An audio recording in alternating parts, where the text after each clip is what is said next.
নমস্কার, আমি হাজির আগমনী আপনাদের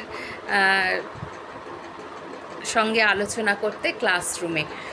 তো কালকে একটু নয়েজ নিয়ে কথা বলেছি, আজকে তারই একটু রেস্ট টেনে যাব আর কি। আজকের যে আলোচনার বিষয়টা সেটা হচ্ছে ল অফ টট অ্যান্ড নয়েজ।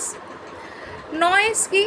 নয়েজ হচ্ছে যে এমন এক প্রকার শব্দ যা কিনা আমাদের শরীর এবং মানসিক অবস্থার জন্য হানিকারক বা ক্ষতিকারক। এবার হচ্ছে ল অফ টট কি? ল অফ টট হচ্ছে এনভায়রনমেন্টাল প্রোটেকশন অ্যাক্ট 1986 অনুসারে বলা হচ্ছে যে তোমার কোনো অধিকার নেই অন্যকে ডিস্টার্ব করার। আবারও বলছি, তোমার কোনো অধিকার নেই অন্যকে ডিস্টার্ব করা। এই অন্য মানে হচ্ছে যে it may be biotic factor or abiotic factor. তো এইটাইকেই আমরা যখন নয়েজের ক্ষেত্রে ব্যবহার করছি একটু অন্যভাবে, অর্থাৎ ল অফ টট। ল অফ টট তাহলে কি?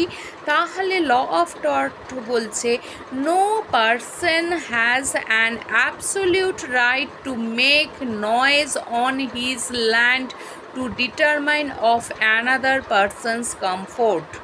অর্থাৎ কি, তোমার কোনো অধিকার নেই তুমি তোমার জায়গায় এমনভাবে শব্দ উৎপাদন করবে যাতে করে সেই শব্দ অন্য কোনো মানুষের অস্বস্তির কারণ হয়ে দাঁড়ায় বা তার মানসিক বা শারীরিক স্বস্তি নষ্ট করে বা স্থিতি নষ্ট করে।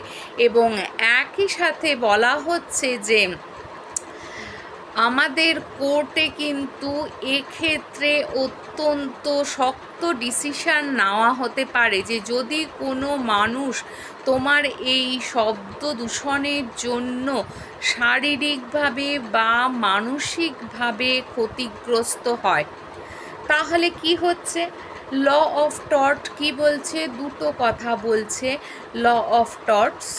এক নম্বর কি, যে তোমার কোনো অধিকার নেই শব্দ দূষণের মাধ্যমে, যে হতেই পারে ইট মে বি তোমার জায়গা, কিন্তু তার মানে তুমি এই নয় যে যা খুশি তাই করতে পারে। আমার বাড়ি বলে আমি এত জোরে গান চালালাম যে পাশের বাড়ির লোক অসুস্থ হয়ে পড়লো, এটা কখনোই সহ্য করা যাবে না। তো ল অফ টটের ফার্স্ট কথা এটাই যে তোমার কোনো অধিকার নেই অন্যের মানসিক বা শারীরিক স্বস্তি নষ্ট করার। হতেই পারে যে এটা তোমার নিজস্ব জায়গা, কিন্তু নয়েজ পলিউশনের মাধ্যমে তোমার কোনো অধিকার নেই অন্য মানুষের শারীরিক এবং মানসিক স্থিতি নষ্ট করা বা স্বস্তি নষ্ট করা। আর দু নম্বর কি বলছে, যদি এরকমটি ঘটে তাহলে কোর্ট কিন্তু অবশ্যই তোমার বিরুদ্ধে শাস্তি ঘোষণা করবে। তার কারণ তুমি একজন বা একাধিক মানুষের মানসিক স্বাস্থ্য এবং শারীরিক স্বাস্থ্যের ক্ষতি ঘটিয়েছ। এর একটা জলজ্যান্ত উদাহরণ হলো মধ্যপ্রদেশ হাইকোর্টের একটি মামলা, ধান্নালাল ভার্সেস ঠাকুর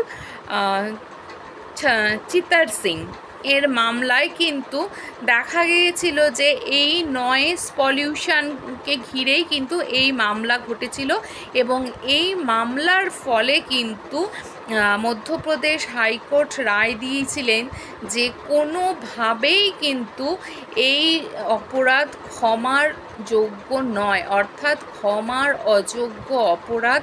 এবং সেই জন্য কিন্তু একে ভীষণ রকম শাস্তির ব্যবস্থা কিন্তু করেছিলেন এবং তার সাথে ক্ষতিপূরণেরও কিন্তু ব্যবস্থা করেছিলেন।